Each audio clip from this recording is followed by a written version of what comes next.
Hi, aralin natin ngayon ang POS ng mga stockist or even center. Same lang naman yan eh.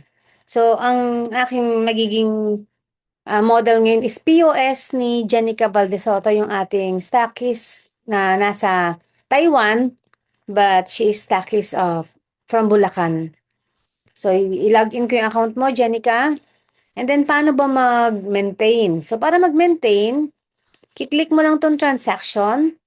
And then POS member, tuwing kailan ba dapat nagme-maintain? Dapat at least first week of the month magme-maintain na tayo. Ugaliin natin siya bago ka mag-encode ng downlines para kung meron mag-encode sa ilalim mo, naka-maintain ka akit yung points. At kahit bagong member ka pa lang, halimbawa, ni-register ka ng August 29 or August 30. So dapat same month mag-maintain ka na. Kaya mas maganda mag-register ka ano na, July, August, September na. Para at least sulit, 'di ba, for 1 month. So pagka-encode sa iyo, pagka-register sa iyo, same month magme-maintain po pala tayo dapat. So Jenica, i-maintain ko yung ibang account mo. So isa-search ko lang dito, ayan. Paano ba mag-maintain? Ito, kung nakikita nyo to, yan, ito, yung parang yan to, yung bilog na yan. I-click mo lang yan,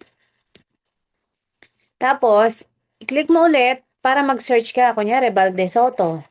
I-click natin yung pangalan mo para makapag-maintain tayo.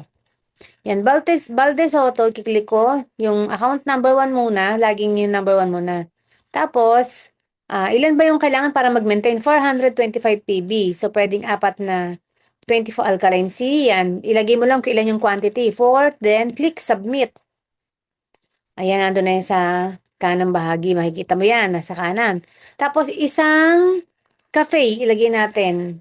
Bali, 440 PB yan. Apat na alkaline C at isang kape, 400 PB. Then, click submit. Kahit sinabit mo na siya, nandiyan pa rin siya, pending pa rin. Ngayon, i-maintain din natin ibang mo pang account. Hanapin natin ulit Balde Soto. Tapos, Balde Soto, yung number 2 naman. Same din, apat na 24 alkaline C. Kala ko hindi ako nag-record eh. Submit. Tapos, isang cafe. Submit. Yan, click lang natin submit. Nandun siya sa pending. And then, yung iyong isa pa, yung third account mo, ganun din, apat na alkaline C at isang cafe para 440 PB. Then, click submit. So, paano natin siya i-confirm kung naka-pending pa yan? Kunyari, nagkamali ka. Gusto mo i-cancel, click transaction, then releasing para mag-cancel. And then click mo lang ano yung ika-cancel mo dyan. Kunyari, ito ika-cancel. I-click mo lang yon and then click cancel. Tapos lagay mo lang ng remarks. Bakit? Pwedeng wrong quantity. Tapos password mo and then submit. Maka-cancel na yan. Eh, paano kung okay naman siya? Na-check mo, okay naman, walang mali. Gusto mo nang i-confirm. Pupunta ka ngayon dito sa transaction and then payment. And then, click natin dito. Click natin tong payment. Mag-okay yan. Click mo lang yung okay. Click mo ulit ang payment and then sales. And then, click natin yung unang-una. I-click mo yung post payment. Tapos kung magkano. So, ako nakasave na kasi yung password ko. Click submit, then okay. Ay, sorry sa iyo pala to. Hindi pala akin to. So, yung password mo is 1, 2, 3, 4, 5. Submit. Okay. Ay, hanggang 6 ba? 6, sorry. Okay. So, let's wait until matapos yung processing. Ayan. So, kung natapos na yung processing, kailangan mo siyang screenshot or picture ng malinaw. Bakit?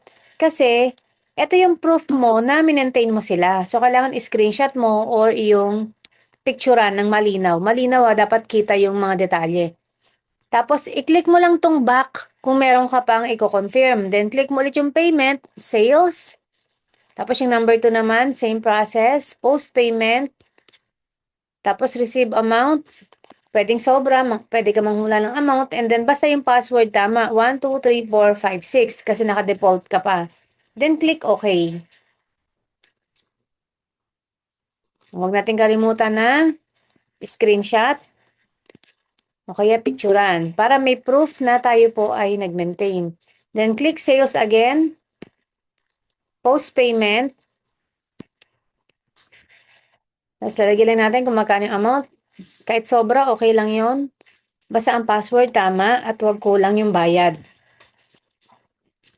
So, ayan, ganyan mag-maintain. So, if you're wondering, paano ko ma-check kung pumasok yung mga binili ko, pinurchase ko? Pupunta ka dito sa administration. Administration ba or ano? Inventory journal, sorry. Sa inventory journal, kunyari bumili ka ng mga alkaline C, i-click mo lang to. Yan, alkaline C. So, ito magagawa lang to sa laptop ha. Para ma-check mo to yung mga pumapasok. So, meron sa pumasok na 20 mula sa office. Ito yung mga nilabas. -4, -4. Minentain. Yan yung mga nilabas kaya naka-minus siya. Tapos, ito pa yung isang inventory. Sa transaction, sa report, punta ka sa collection. So, yung date, pili ka lang ng date. Kung gusto mo, month of August. I-click mo lang, process collection report. Diyan makikita mo kung ano yung mga nilabas mo. Yan, nakalagay. Yan yung mga, ano natin, minentain natin. So, kita dyan. Paano naman kung ito yung report and sales? So, date ulit, kunyari, August 1 to August 10. Then, click process sales report. Ayan, makikita dyan kung may mga nabili ka etong month na to. So, makikita wala pa tayong ano napapasok. Meron ka lang nilabas. Alright? So, ganun lang.